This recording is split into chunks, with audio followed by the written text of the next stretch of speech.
भारत चीन से कब आगे निकलेगा। भाग एक। चीन आज भारत से कितना आगे है। एक तरफ है भारत की दुनिया की सबसे बड़ी आबादी वाला देश और दुनिया की तेज़ी से बढ़ती अर्थव्यवस्थाओं में एक है। दूसरी है चीन, दुनिया की मैन्युफैक्चरिंग फैक्ट्री, विशाल इंफ्रास्ट्रक्चर और कई दशकों की तेज आर्थिक ग्रोथ का परिणाम। लेकिन आज सवाल सिर्फ इतना नहीं है कि भारत और चीन में कौन बड़ा है। सवाल है क्या भारत चीन का आर्थिक रूप से पीछे छोड़ सकता है। अगर हाँ तो कब। 2035, 2040, 2050 या उससे भी बाद। इस वीडियो के दो हिस्सों में हम इसी सवाल का आर्थिक और रणनीतिक विश्लेषण करेंगे। पहले भाग में हम समझेंगे आज भारत चीन से कितना पीछे है और भारत की सबसे बड़ी ताकत आखिर क्या है। भारत बनाम चीन आज का तस्वीर।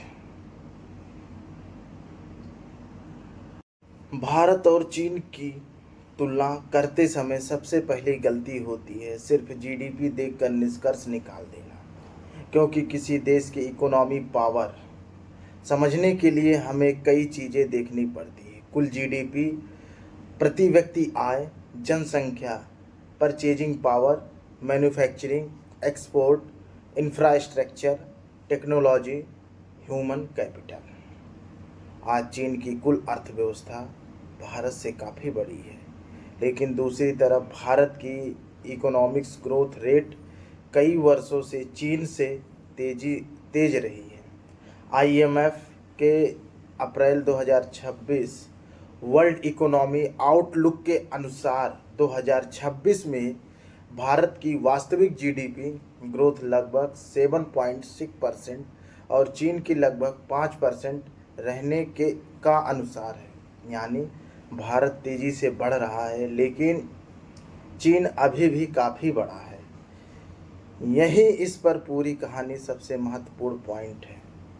दूसरा, सिर्फ जीडीपी की तुलना क्यों पर्याप्त नहीं है। मान लीजिए कि देश की जीडीपी बहुत बड़ी है, क्या इसका मतलब है कि देश का हर नागरिक अमीर है? नहीं। यहीं आता है पर कैपिटा इनकम। चीन की पॉपुलेशन लगभग 1.4 बिलियन के आसपास है। भारत की पॉपुलेशन भी 1.4 बिलियन से अधिक है, लेकिन चीन की प्रति व्यक्ति आय भारत से काफ़ी ज़्यादा है। आईएमएफ के 2026 अनुमान के अनुसार नॉर्मल जीडीपी पर कैपिटा चीन में लगभग $48,870, जबकि भारत का $2,810 है। इसीलिए अगर भारत केवल कुल जीडीपी में चीन से आगे निकल भी जाए तो इसका मतलब यह नहीं कि भारत एवरेज सिटीजन तुरंत चीन के एवरेज सिटीजन जितना समृद्ध हो जाएगा। कुल जीडीपी एक तस्वीर है, पर कैपिटा इनकम उस तस्वीर का दूसरा महत्वपूर्ण हिस्सा है। तीसरा, चीन की सबसे बड़ी ताकत मैन्युफैक्चरिंग। अब आते हैं उस क्षेत्र पर जहां चीन ने भारत से बहुत बढ़त बनाई है, मैन्युफैक्चरिंग। आज दुनिया के कई प्रोडक्ट की ग्लोबल सप्लाई चेन में भी चीन महत्वपूर्ण भूमिका है। Electronics, mechanism, automobile, solar panel, batteries, industrial equipment और हजारों प्रकार के इंटरमीडिएट गुड्स। चीन ने सिर्फ फैक्ट्रीज नहीं बनाई, उसने एक पूरा मैन्युफैक्चरिंग इकोसिस्टम बनाया। एक फैक्ट्री के पास दूसरी फैक्ट्री, उसके पास कंपोनेंट सप्लायर, फिर लॉजिस्टिक नेटवर्क्स, फिर पोर्ट, फिर एक्सपोर्ट मैन्युफैक्चरिंग इंफ्रास्ट्रक्चर। यानी चीन की ताकत सिर्फ सस्ती लेबर नहीं है, उसकी ताकत है sale, supply chain, plus infrastructure plus technology. यही वह क्षेत्र है जहां भारत को सबसे बड़ी चुनौती का सामना करना है। चौथा, लेकिन भारत की सबसे बड़ी ताकत क्या है? अब कहानी का दूसरा हिस्सा। भारत के पास ऐसी कुछ ताकतें हैं जिन्हें नज़रअंदाज नहीं किया जा सकता। पहली ताकत है विशाल घरेलू बाजार। भारत में करोड़ों कंज्यूमर्स हैं। जैसे जैसे आय बढ़ती है, housing, cars, electronics, health care, education, tourism, financial services और डिजिटल सर्विसेज की डिमांड बढ़ सकती है। दूसरी ताकत युवा आबादी। चीन आज डेमोग्राफिक्स ट्रांजिशन की चुनौती से गुजर रहा है। वहीं भारत के पास आने वाले वर्षों में बड़ी वर्किंग एज पॉपुलेशन का लाभ उठाने का अवसर है। लेकिन यह एक बड़ा अगर है, युवा आबादी तभी डिज़र्व बनेगी जब उसे education plus skill plus jobs plus productivity मिले,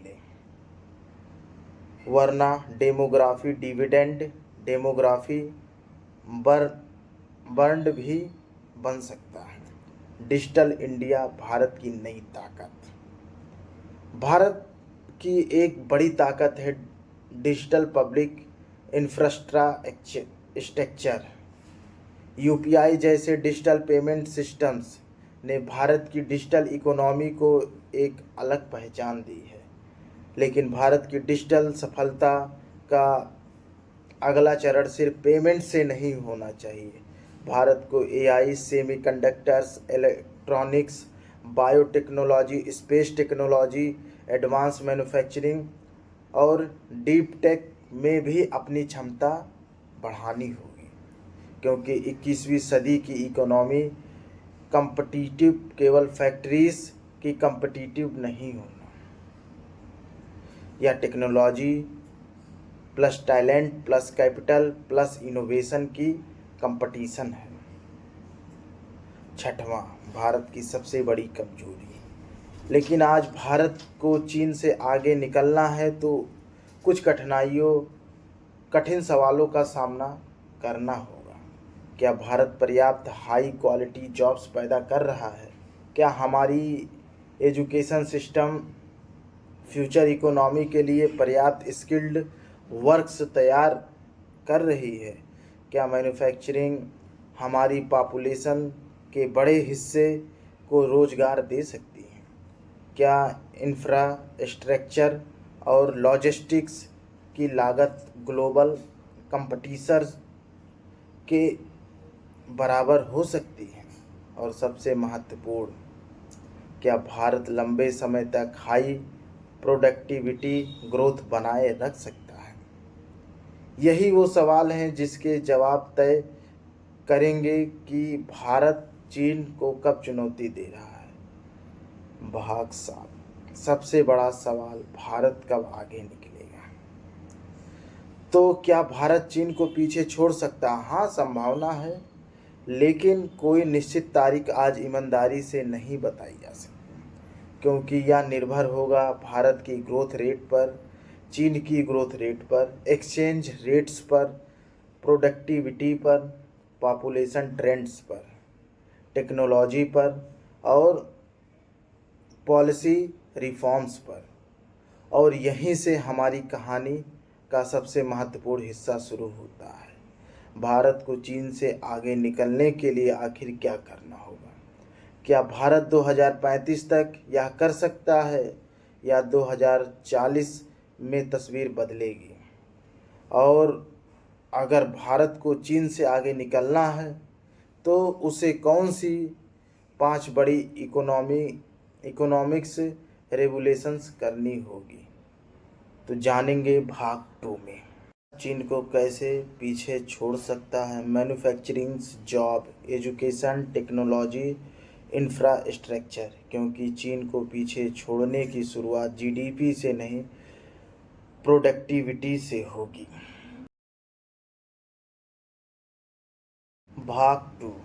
भारत चीन को कैसे पीछे छोड़ सकता है। भारत चीन से आगे निकल सकता है। यह सवाल सुनने में जितना आसान लगता है, इसका जवाब उतना ही मुश्किल है, क्योंकि भारत को सिर्फ चीन से तेज़ी से दौड़ना है। भारत को अपनी प्रोडक्टिविटी बढ़ानी है। उसे करोड़ों युवाओं को प्रोडक्टिविटी जॉब देनी है। उसे मैन्युफैक्चरिंग में ग्लोबल सेल हासिल करना है। उसे एजुकेशन और स्किल्स में बड़ा बदलाव करना है। और सबसे महत्वपूर्ण, भारत को अगले 15 से 25 वर्षों तक लगातार तेज आर्थिक ग्रोथ बनाए रखनी है। तो आखिर भारत चीन को कब पीछे छोड़ सकता है? आइए समझते हैं भारत के सामने मौजूद 3 संभावित रास्ते। पहला रास्ता, स्लो एंड स्टडी इंडिया। मान लीजिए कि इकोनॉमी ग्रोथ आने वाले दशकों में धीरे धीरे कम होती है, पॉपुलेशन ग्रोथ धीमे होती है, प्रोडक्टिविटी में सुधार होती है, लेकिन बहुत बड़ा इंफ्रा ट्रांसफॉर्मेशन नहीं आता। दूसरी तरफ चीन की ग्रोथ भी धीमी होती है। ऐसी स्थिति में भारत और चीन के बीच इकोनॉमिक्स गैप कम होती होगी, लेकिन भारत को चीन से आगे निकलने में काफ़ी लंबा समय लग सकता है। इसमें सबसे बड़ी चुनौती होगी ग्रोथ को लंबे समय तक बनाए रखना, क्योंकि 7% ग्रोथ 1-2 साल के लिए हासिल करना आसान है, लेकिन 20 साल तक हाई ग्रोथ बनाए रखना बहुत मुश्किल है। दूसरा रास्ता, हाई ग्रोथ इंडिया। अब दूसरा, मान लीजिए भारत लंबे समय तक 6 से 7% के आसपास वास्तविक इकोनॉमिक ग्रोथ बनाए रखता है और चीन की ग्रोथ धीरे धीरे कम होती जाती है। तब दोनों देशों के बीच इकोनॉमिक्स गैप तेज़ी से कम हो सकता है। इसे कहते हैं इकोनॉमिक्स कवरेज, यानी छोटी अर्थव्यवस्था बड़ी अर्थव्यवस्था की तुलना में तेजी गति बढ़ती है और धीरे धीरे गैप कम करती है। अगर भारत प्रोडक्टिविटी, मैन्युफैक्चरिंग, एक्सपोर्ट और एम्प्लॉयमेंट में बड़ा सुधार करता है तो 2040 के आसपास भारत चीन इकोनॉमिक्स कवरेंस का महत्वपूर्ण दौर हो सकता है। लेकिन ध्यान रखें, यह फॉरेस्ट नहीं है, यह एक संभावित है। तीसरा रास्ता, ब्रेकआउट इंडिया। कल्पना कीजिए भारत मैन्युफैक्चरिंग में बड़ी छलांग लगाता है, इलेक्ट्रॉनिक्स में ग्लोबल सप्लाई चेन का हिस्सा बनता है, सेमीकंडक्टर इकोसिस्टम मजबूत करता है, एआई और टेक्नोलॉजी में इनोवेशन बढ़ाता है, इंफ्रास्ट्रक्चर की लागत घटाता है, एजुकेशन और स्किल डेवलपमेंट में बड़ा सुधार करता है और करोड़ों युवाओं को प्रोडक्टिविटी एम्प्लॉयमेंट मिलता है। तब भारत केवल तेज़ी से बढ़ने वाला देश नहीं रहेगा, बल्कि ग्लोबल इकोनॉमिक पावर हाउस बन सकता है। ऐसी स्थिति में भारत का चाइना के साथ इकोनॉमिक गैप अनुमान से कहीं जल्दी कम हो सकता है, लेकिन इसके लिए सिर्फ सरकार नहीं, पूरे इकोसिस्टम को बदलना होगा। चौथा, पहली बड़ी क्रांति, मैन्युफैक्चरिंग। अगर भारत को चीन से आर्थिक रूप से आगे निकलना है तो मैन्युफैक्चरिंग को मजबूत करना होगा, क्योंकि मैन्युफैक्चरिंग केवल जीडीपी नहीं बढ़ाती, यह रोजगार पैदा करती है, एक्सपोर्ट पैदा करती है, टेक्नोलॉजी ट्रांसफ़र करती है, सप्लाई चेन विकसित करती है, प्रोडक्टिविटी बढ़ाती है। भारत को सिर्फ असेंबली हब नहीं, बल्कि कंप्लीट मैन्युफैक्चरिंग इकोसिस्टम बनाने की ज़रूरत है। उदाहरण के लिए, अगर भारत स्मार्टफोन असेंबल करता है तो अगला कदम होना चाहिए कंपोनेंट्स का प्रोडक्शन, फिर सेमीकंडक्टर इकोसिस्टम, फिर डिज़ाइन, फिर R&D यानी असेंबल कंपोनेंट्स टेक्नोलॉजी इनोवेशन। यही वास्तविक मैन्युफैक्चरिंग ट्रांसफॉर्मेशन होगा। दूसरी बड़ी क्रांति जॉब। भारत के पास दुनिया की सबसे बड़ी वर्क एज पॉपुलेशन में से एक होने का अवसर है, लेकिन केवल युवा आबादी पर्याप्त नहीं। अगर युवा एजुकेटेड है लेकिन उसे प्रोडक्टिविटी जॉब नहीं मिलती तो डेमोग्राफिक डिविडेंड का पूरा लाभ नहीं मिलेगा। इसलिए भारत की सबसे बड़ी इकोनॉमिक्स प्रायोरिटी होनी चाहिए मोर प्रोडक्टिविटी जॉब्स, कृषि से इंडस्ट्रीज़ की ओर, लो प्रोडक्टिविटी वर्क से हाई प्रोडक्टिविटी वर्क की ओर, और इनफॉर्मल एम्प्लॉयमेंट से फॉर्मल तथा स्किल्ड एम्प्लॉयमेंट की ओर ट्रांजिशन। यही भारत की असली इकोनॉमिक्स ट्रांसफॉर्मेशन होगी। तीसरी बड़ी क्रांति, चाइना को इकोनॉमिक्स कंपटीशन में चुनौती देने के लिए भारत को ह्यूमन कैपिटल पर बड़ा निवेश करना होगा। सिर्फ डिग्री नहीं, स्किल चाहिए। सिर्फ गाइडेंस नहीं, एम्प्लॉय गार्डियंस चाहिए। सिर्फ यूनिवर्सिटीज़ नहीं, रिसर्च यूनिवर्सिटीज़ चाहिए। AI आएगा, ऑटोमेशन आएगा, रोबोटिक्स आएगी। इसलिए भारत फ्यूचर रेडी वर्कफोर्स तैयार करनी होगी। स्कूल एजुकेशन से लेकर हाई एजुकेशन और ट्रेनिंग तक पूरे इकोसिस्टम को मजबूत करना होगा। चौथी बड़ी क्रांति, मैन्युफैक्चरिंग तभी कम्पिटिटिव होगी जब लॉजिस्टिक कम्पिटिटिव होगा। एक प्रोडक्ट फैक्ट्री से पोर्ट तक कितनी जल्दी और कितने कम लागत में पहुंचता है, यही ग्लोबल कम्पिटिटिवनेस का प्रभावित करता है। इसलिए भारत को roads, railway, port, airports, warehouse, electricity, digital infrastructure और लॉजिस्टिक नेटवर्क्स में लागत निवेश करना होगा। भारत ने इंफ्रास्ट्रक्चर में काफ़ी प्रगति की, लेकिन लक्ष्य होना चाहिए world class infrastructure eight global competitive cost. पांचवी बड़ी क्रांति, टेक्नोलॉजी। 21वीं सदी की इकोनॉमी रेस में केवल फैक्ट्रीज की रेस नहीं है, या टेक्नोलॉजी की रेस है। AI, semiconductor, robotics, biotechnology, space technology, quantum computing, advance materials, इन क्षेत्रों में भारत को केवल कंज्यूमर नहीं, क्रिएटर और इनोवेटर बनना होगा। भारत का IT सेक्टर दिख चुका है कि भारतीय टैलेंट ग्लोबल टेक्नोलॉजी इकोसिस्टम में बड़ी भूमिका निभा सकता है। अब चुनौती है उस टैलेंट को नेक्स्ट जनरेशन टेक्नोलॉजीज में सेल करना। चीन की अपनी चुनौती भी है। भारत की कहानी को समझने के लिए चीन की चुनौती को भी समझना जरूरी है। चाइना की पॉपुलेशन एजिंग की दिशा में बढ़ रही है। वर्किंग एज पॉपुलेशन पर डेमोग्राफिक प्रेशर बढ़ रहा है। रियल एस्टेट सेक्टर की समस्याएं भी इकोनॉमिक ग्रोथ को प्रभावित कर रही हैं। और जैसे जैसे चाइना की इकोनॉमी बड़ी होती जा रही है, वैसे वैसे पहले जैसे डबल डाइट ग्रोथ बनाए रखना कठिन होता जाता है। लेकिन इसका अर्थ यह बिल्कुल नहीं है कि चीन कमज़ोर हो गया है।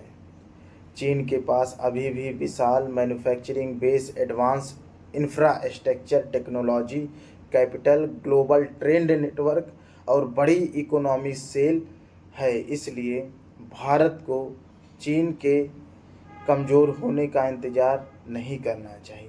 भारत को खुद मजबूत होना होगा।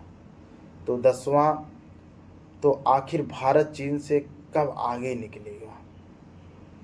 अब आते हैं सबसे बड़े सवाल पर। 2035 संभव है कि भारत और चीन के बीच गैप काफ़ी कम हो, लेकिन नॉर्मल GDP में चीन को पीछे छोड़ने के निश्चित भविष्यवाणी करना आज उचित नहीं है। 2040 अगर भारत लंबे समय तक चीन से तेज़ ग्रोथ बनाए रखता है और प्रोडक्टिविटी में बड़ा सुधार करता है, तो यह कन्वर्जेंस के लिए महत्वपूर्ण दशक हो सकता है। 2050 अगर रिफॉर्म्स और प्रोडक्टिविटी ग्रोथ अपेक्षाकृत धीमी रहती है और कन्वर्जेंस आगे जा सकता है। इसलिए सबसे ईमानदार उत्तर है, कोई एक निश्चित वर्ष नहीं है, भारत के लिए एक लक्ष्य तारीख नहीं है, एक ट्रांजेक्टरी होना चाहिए। सबसे बड़ा भ्रम जीडीपी में चीन को पीछे छोड़ना।